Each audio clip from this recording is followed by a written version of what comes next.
This Torah class is brought to you by TorahAnytime.com. Good evening, everybody. Thanks for coming.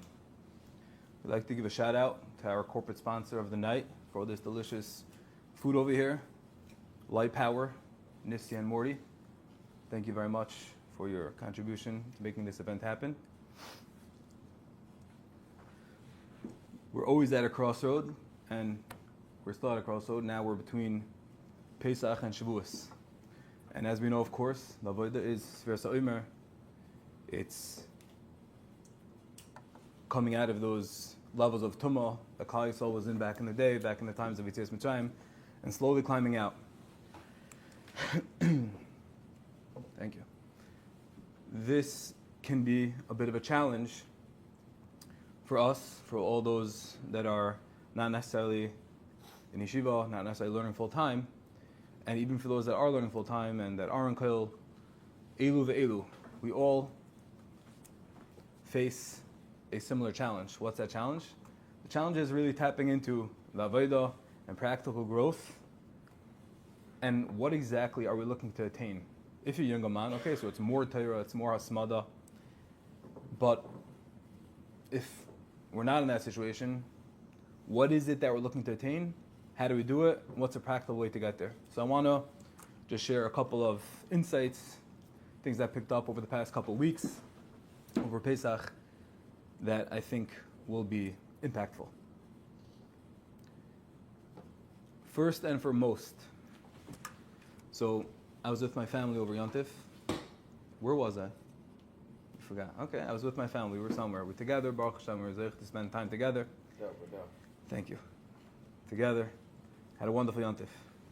And over Yontif, there's really not so much time to learn. It's hard. You have to steal time. You have to chaperon. And one of my brothers expressed to me, he's in the mirror, and he said, it's really hard. Like, how many hours was I able to pack away learning? I'm used to sitting in yeshiva, he learns by Rabbi Elephant, learning Rashbas, Ketzosis, Rabbi Egers, and here I am in this hotel, and I'm with my family, and there's so much going on, and the Sdarim, and the next meal, and then you're tired.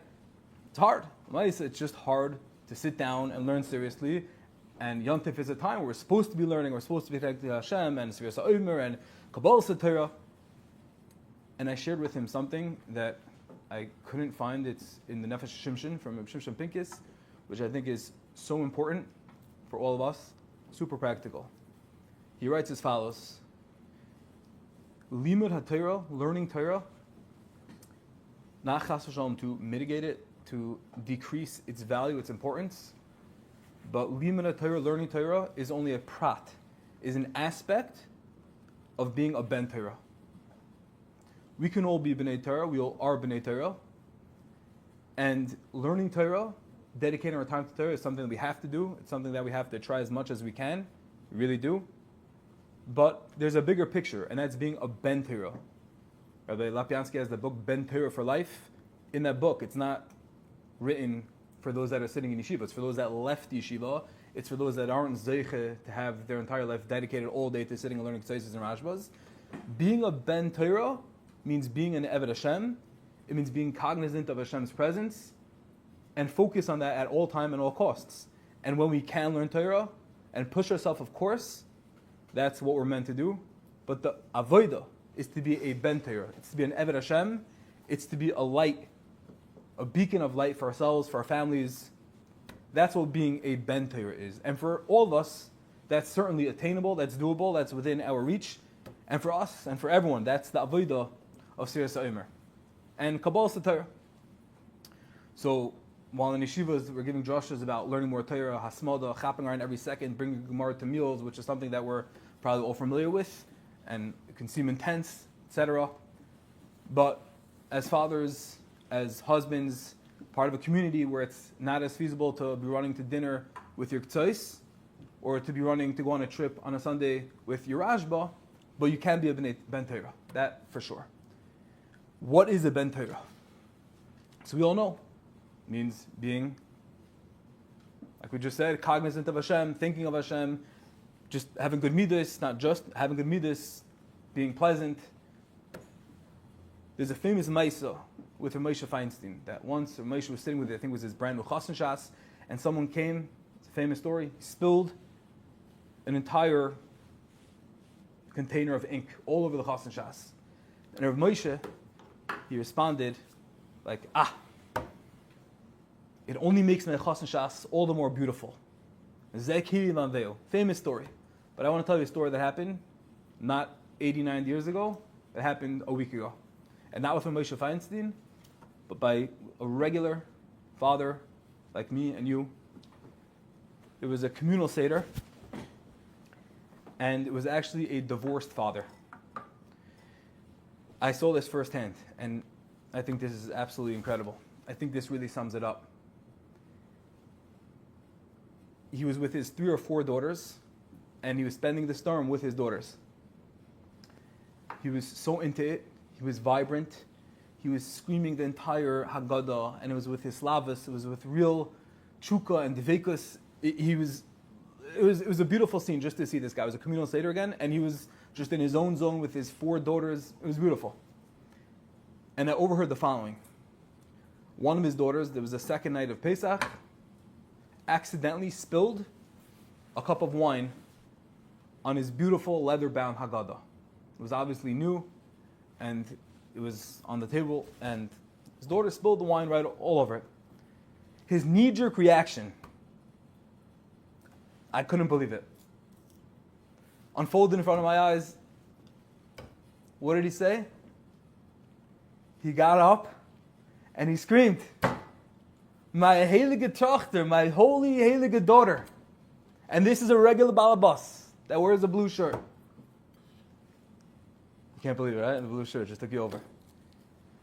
He said all the days leading up to the Leil Seder tonight, he said, I was worried that this Haggadah should stay nice and pristine and clean.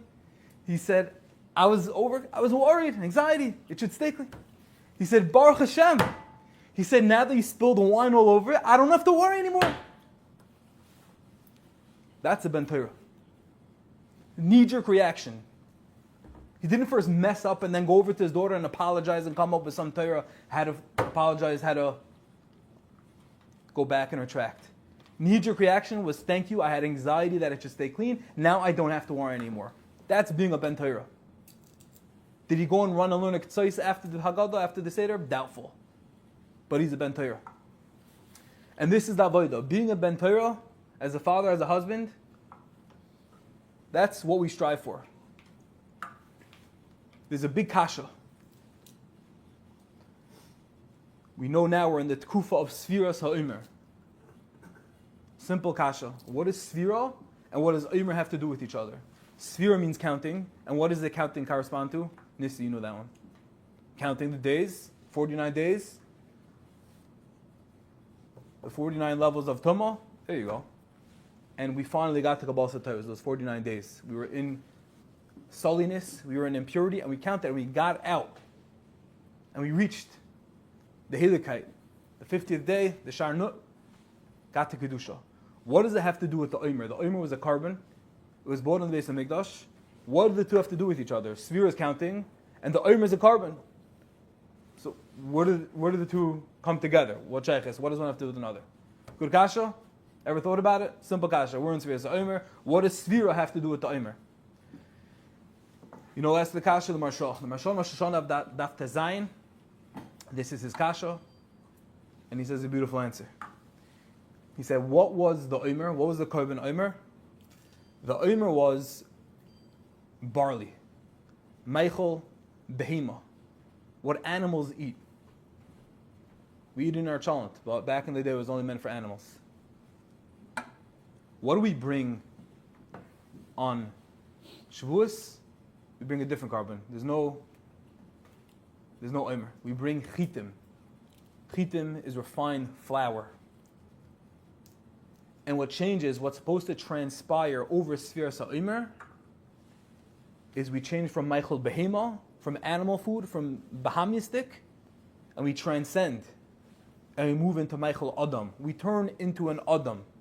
And therefore, Sefiras Haomer, we're not just counting days, but the Haomer of barley, we're moving away from the Bahamias, we're moving away from our lowliness, and we're transcending into this new level of Adam.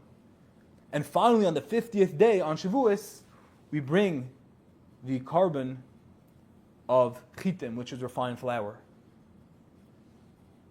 Meichel Adam. And that is the avodah of Sefiras Haomer. To remove ourselves slowly during this process of animalistic, purifying ourselves, and attaining ben Adam, a ben Torah, refining ourselves like the fine flour, and being cognizant of what it takes. It's hard avodah, but to work on this throughout this tkufa.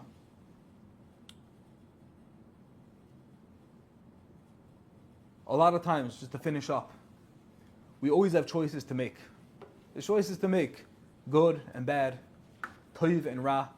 I heard an incredible story last night, I'm going to finish up with this, that is very empowering, and if you think about it, it can charge you and give you literally the fortification to do anything. I heard this story from Reb Chila Spiro on a Vayamoyin. He said it was a Malamed. This goes years back. I don't know what his name was, but somehow he got caught up with authorities and he ended up in jail. And after it was 2-3 years, he came out of jail and he was better than ever. He went back to teaching. He continued becoming the great Talmid Chacham that he was on track for. And he steiged incredibly, which isn't something natural, typical for people that go to jail. You usually become depressed. If you don't kill yourself, you just become shvach, you become lowly, and it's very hard to bring yourself back together. But somehow there was something that this Melamed must have done in jail, and he was on fire after. And they asked him, like, Rebbe, my high, what happened to you in jail that you're so chazak, you're so strong, that not only didn't you crumble in jail, but you came out and you're like this whole gavra, and you're on fire, and you're teaching your talmidim, and you're closer to Eibishter, and you're a beacon of light, and you're such a role model. What did you do? And he said, I'll tell you very pashut. He said, when people go to jail typically, what happens? The fact that they're locked up, the fact that they're in a cell, that defines who they are. And they become, and they think, and they identify as a person who's locked up. He was in solitary confinement, and only, you have 9 feet by 9 feet, and you start thinking to yourself, yeah, I'm confined, I'm completely subjugated to the jail, and to the authority, and to the guards, and to the security, and I'm not a person anymore. He said, but I did something very different. He said, every day, when they would let us out, we had 24 hours, we were in for 23 hours and 45 minutes, he said we were in solitary confinement. 15 minutes, we had a break. He said for those 15 minutes, he said instead of waiting for the security guard to tell us that we can go back in at the buzzer, he said I would go a minute before on my own watch, on my own time, and on my decision, I walked back in for 1 minute. He said the same thing. I had my 9x9 Amos, 9x9 my solitary confinement. He said there was one tile in those 9x9. And I made up that for the 2-3 years that I was in there, I will never ever step on that one tile. Even though the space was so tight and confined, I'm choosing not to step on that one tile. And when I came out of prison, the whole ideology, the identification, the new badge that everyone else took on, that they identified, that they're a eved, that they're a prisoner, he said, I came out, I was the biggest ben chayrin. I'm the most free, empowered man because I lived all those years in jail, not confined, not shackled, empowered, making choices, and as the greatest ben chayrin. And he said, when I came out, I was able to thrive, I was able to soar, teach on levels and heights that I've never been able to do before. And for us, the message is pashut, that as we go through this Sefiras Haomer, whether it's Shmir Seinayim, whether it's Limud Torah, being a better father, a better husband, chopping around minutes here and there for Torah, because we are coming to Kabbalas Torah, which is extremely important. But whatever it is, but when we make those choices as an Adam, we're moving over to Michael Adam, refined flour. We refine ourselves. Let's work on that and realize that the choice is ours. Realize that the choices that we make aren't only for the spontaneous, aren't only for the moment, but they're eternal, they're lasting, and they won't only have an effect on this Sefiras Haomer and this Tkufa, they'll have an effect on you, on your neshama for eternity, on your wives, on your families, on your children, for nitzchis. And with those choices, with that recognition, may we all grow, may we all steig, and bring Hashem Shementis Nachas Ruach and come to Kabbalah Torah as B'nai Torah, as refined, removed from the Bahamias, and become the best versions that we're able to become. Shkoyach. You've just experienced another Torah class brought to you by TorahAnytime.com.